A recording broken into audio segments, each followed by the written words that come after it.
I've attended several events with some of the biggest brands in the world, and they are all talking about one thing: us.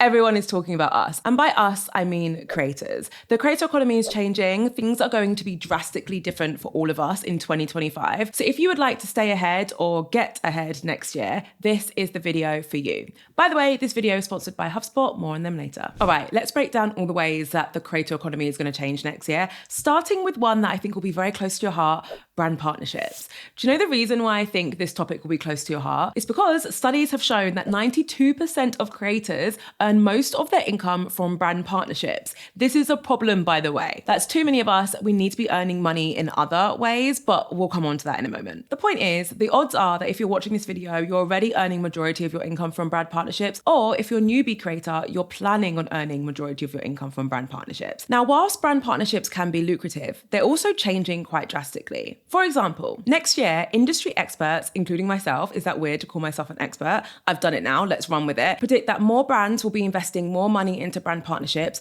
Great. However, the expectations of brand partnerships are also going to change. The main reason for this is that brands are starting to look at influencer and creator marketing as a core part of their marketing efforts. Previously, it was kind of seen as this add-on thing that you throw on at the end of the year if you've got any budget left, but now it's a core part of their marketing campaigns. Whilst that means they're investing more money, it also means that their expectations have increased. They're now measuring the impact of brand partnerships a lot better than they used to. They're also expecting certain numbers and results from brand partnerships that maybe they wouldn't have in the past. In addition to this, the relationship that brands have with creators are going to change over time as well. For example, I spoke with one of the biggest brands in the world recently, and they told me that they are almost exclusively looking to work with creators who already have shown some kind of affinity towards their brand. This means that if you have not shown publicly that you are a fan of this brand's products, you will not be on their roster of creators that they're going to work with next year. Plus, they're also looking to form deeper and a bit more unique partnerships with creators.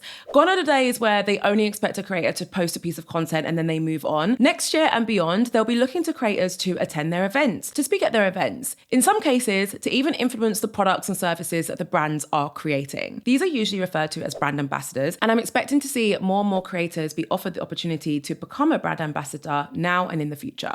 So what does this mean for you and I? It means more budgets and more money and more opportunities. Great. It also means that if you currently like a brand, if you can think of a brand that you absolutely love and you use their products and services all the time, talk about it. Tag them. Make the brand aware of the fact that you're already a fan, because they might then see your channels as an opportunity to form a more authentic partnership. Get serious about your analytics. There are more and more tools entering the market, which is making it easier for brands to measure how well, or maybe, I was going to say unwell, that's not the word I'm looking for, how well or how not well, got there in the end, your channel is currently performing. So take your analytics seriously, because the brands definitely are. And my last, but certainly not my least tip, now is the chance to brush up on your marketing skills. If you've not invested the time and energy to actually learn about the industry that you're in, which is technically the marketing industry, now could be a good time to do so. The creators who are able to hold their own when they're speaking to these marketing teams are probably going to be the ones who get offered these brand ambassador deals. All right, before we move on to the next trend that you need to know about if you're a content creator, I do want to take a quick second to share a free resource with you. Now, this resource is perfect for you if you're trying to stay ahead in business and tap into new opportunities before they become mainstream. It's a free resource and it's called the Trend Spotting Guide by HubSpot. Now, this guide is perfect for anyone who's trying to navigate the fast-paced world of business with confidence. It's loaded with tools and techniques for spotting trends early and making informed decisions. Here's a sneak peek of what's inside: a detailed breakdown of trend spotting techniques and the tools to go along with them, a comprehensive checklist which outlines the key steps for analyzing trends and seeing how they fit into your strategy, and actionable advice on how to validate trends and turn them into profitable business ideas. If you were to ask me my favorite part of this free guide, I would say it's definitely the section on validating and vetting trends. It dives into the practical steps, which allows you to differentiate between what's just hype and what's worth you dedicating your resources and time into. This section alone will save you from chasing trends that might not actually contribute to your growth. This guide is brought to you by HubSpot, the sponsors of today's video. Big thanks to them to making this resource free and available to you all. I have, of course, put the link in my description so that you can get your hands on it. All right, the next trend, and this one's a good one. I'm calling it the war of the platforms because I am dramatic. Now, this past year or so has been pretty turbulent for social media platforms. We have seen the introduction of new social media sites like Threads and Lemonade. We've also gone through the emotional rollercoaster, which has been the potential ban of TikTok. Is it still going to be banned? Maybe. Interestingly enough, though, even amongst all of this disarray, should we call it, the core social platforms actually hasn't changed. As of July 2024, and according to a report by Shopify, these are the most popular social media sites based on users. At the top, there's Facebook. I know.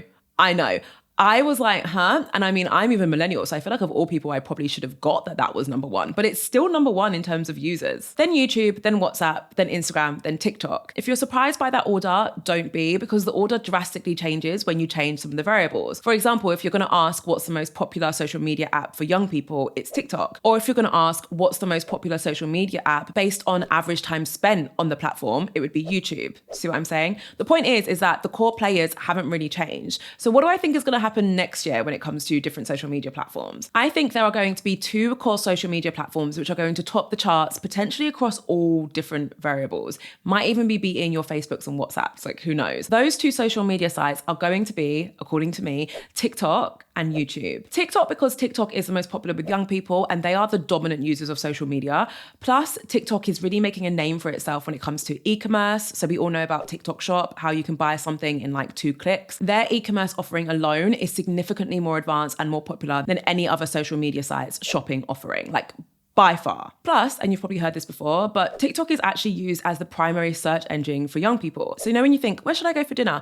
Instead of looking on Google or Instagram, young people are looking on TikTok. When it comes to YouTube, I think it's gonna remain at the top because it's just nailed its fundamentals. And honestly, these reasons are the reasons why it's remained at the top this whole time. First of all, it's owned by Google. It's an American-based company. There is no threat of it being banned at any time soon. In addition to the fact that it's backed by a big company, it benefits from being linked with Google's search engine. So I can create this video right now, and if you search for something on Google, this video might appear. That is huge for creators. Speaking of creators, YouTube has the best creators. I'm not just saying that because I am a YouTube creator. I know what you're thinking. I'm not just saying that. That is where the best creators are. In fact, some of the best creators who are currently primarily on other platforms like TikTok are trying to get their audience onto YouTube. Why is that, you might be asking? Well, the answer brings me on to the next reason why YouTube is going to remain king or queen. I like to think it's a queen.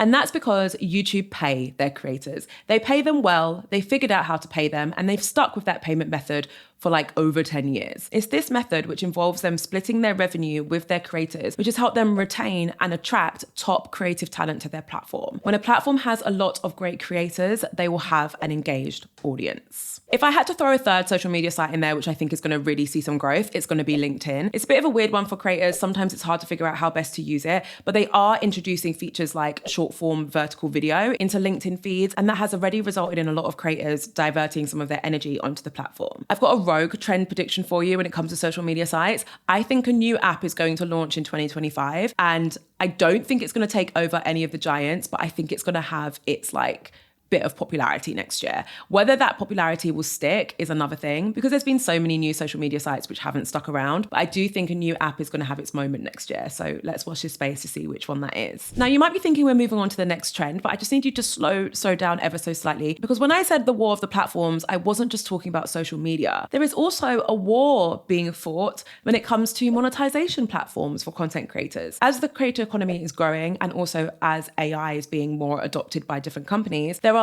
more and more new platforms entering the market space, which are designed to help creators like you and I earn money. The one that I predict is going to have real main character energy next year is Substack. Now, I think this because it's already having its moment. If you don't know what Substack is, it's essentially a subscription platform. It originally was designed for like written creators, you know, the people who do the written word. So like email newsletters, and people could earn money by charging a monthly subscription fee to get access to their email newsletter. However, it is massively branching out now. You can now host podcasts on a Substack. You can host video content on a Substack. There is a community board on a Substack. It's turning into a one-stop shop for subscription-based offerings. And I really feel like its popularity is only going to continue to grow next year. All right, next trend, more money, more problems.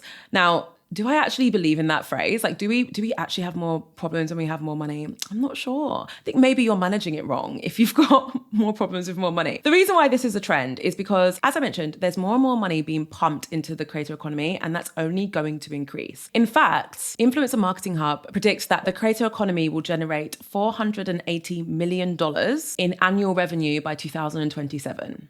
That's a lot of money. The reason why I titled this one More Money, More Problems is because when more money enters a small community like this, something ends up happening. And that's that we end up getting overwhelmed with the different ways that we can actually earn money. And we end up getting shiny object syndrome. And actually, sometimes it becomes a little bit harder to make money, which is a weird result. It's not the result that you would expect, but it does happen. Case in point, when I was researching for this video and I was deep diving Substack, by the end of that session, I was like, I'm creating a Substack. Like, I still might. I haven't ruled it out. Do I need a new project? No, I don't at all, actually. That sounds like a lot of work. But here I am being sucked into another monetization platform and being sold a dream that I would like to buy into. That is going to be the reality for a lot of us next year. A few years back, there were a few key income streams that you might want to focus on: digital products, memberships, brand partnerships, consultancy, and like earnings from YouTube. And that was pretty much the gist of it. Whilst those main categories have remained somewhat the same, the different platforms you can use and the different things you can create have like quadrupled.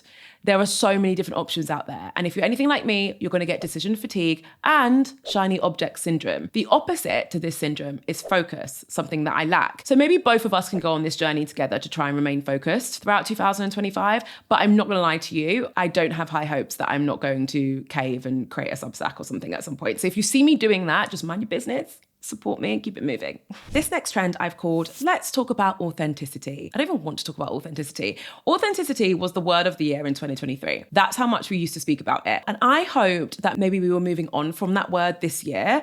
We haven't. It's still very much the buzzword of the creator space. If you don't know what I mean by authenticity, I'm just referring to you showing up as yourself online, right? There was a big push for us to create more authentic content over the last couple of years, mostly championed by TikTok. TikTok was kind of responsible for the huge rise in popularity for like FaceTime style content, where you're just talking to the camera, and like more raw, shaky content, which isn't this high quality, high end production, right? That content still thrives, don't get me wrong. What I would like us to do, what I'm hoping we're going to do, is move on from authenticity into transparency. Transparency for creators involves us being very open and honest when something has been sponsored, at a bare minimum, really. It also involves us being open and honest about how long things take to produce. Maybe when we're giving advice to someone, we're being real about the likelihood of this advice actually working for them. A real life example that I've seen recently is people demanding more transparency from a content creator called Nara Smith. I feel like you will probably know who she is. She does these incredible videos where she makes things from scratch, and she does it in like a runway look, in like a Chanel runway dress. People at one point were demanding more transparency from her because they felt like the image she was projecting was false, because she likely has nannies, a cleaner, and a whole host of staff behind the scenes helping her run her life. And that's the reason why she's able to like make chewing gum from scratch or whatever it is that she makes. So people were demanding more transparency from her. Whether you agree with that or not, I guess is a separate conversation. But it is worth saying that I do think that is the area that we are going to move into next year. People are very savvy. Your audience is savvy. They don't want to be lied to. They want more transparency. Last but certainly not least, this trend I'm calling community over everything. Now, we've probably all heard about the concept of like 1,000 true fans, which is this idea that if you have 1,000 people in your audience who are true fans, aka a community, you can pretty much do whatever you want. You can release whatever you want. You can work with whatever brands you want, because 1,000 people supporting you is far more valuable than having 1 million people in your audience who don't know who you are. This is going to become even more true in the coming years. Brands, creators, even social media sites are seeing the value in community building over audience building. And when I say social media sites, what I'm referring to is huge platforms like YouTube and Instagram creating features which are focused on community building. YouTube just announced that they're going to be creating a community hub to make it easier for your audience to engage with you. Instagram are releasing new updates every single month, which are literally focused on community building, such as their broadcast channels. This isn't just something that I've pulled out of my ass. So sorry, that is a terrible, terrible phrase. I'm going to find a new one. This isn't something that I've just pulled out of thin air. Much better. This is something that social media sites have picked up on and are literally changing their platform to accommodate, and have been doing so for a few months now. So how do you build communities? I'm pretty sure I have a video on this, so I'm going to link to it up here if I do. But a quick tip is to open a two-way dialogue. A lot of us are so used to just speaking to a lens. By us, I mean me, because I'm literally speaking to a lens right now and it feels so comfortable to me. But we have to remind ourselves that a community is built on a conversation. So respond to comments when you can. Utilize these different features that social media platforms are releasing to make it easier for you to communicate and bond with your audience. Create mechanics for engagement. For example, you can host challenges. Like I hosted a YouTube challenge, an Instagram challenge with my audience over in my membership called The Collective. Some people host competitions as a way of engaging with their audience and really driving a community. Get creative, guys. The most important thing is to remember that you don't want to just speak to a lens, you want to actually speak to people. Okay, that is it for today's video. I really hope you found this useful. If you feel like hanging around, I recommend watching this video. It's about flop errors, how to navigate them, how to get over them. I'm willing to bet that we're all going to experience a flop error in 2025. Sorry, negative trend prediction, but it's probably true. So why don't you watch that video so that you know how to navigate it if it comes. You can grab your free trend spotting guide by HubSpot via the link below. And I will be sharing a video all about social media trends for 2025 shortly. So if you're not subscribed and you haven't turned on your notifications yet, now is the best time to do so. Thanks so much for watching. As always, I can't wait to see you in my next video.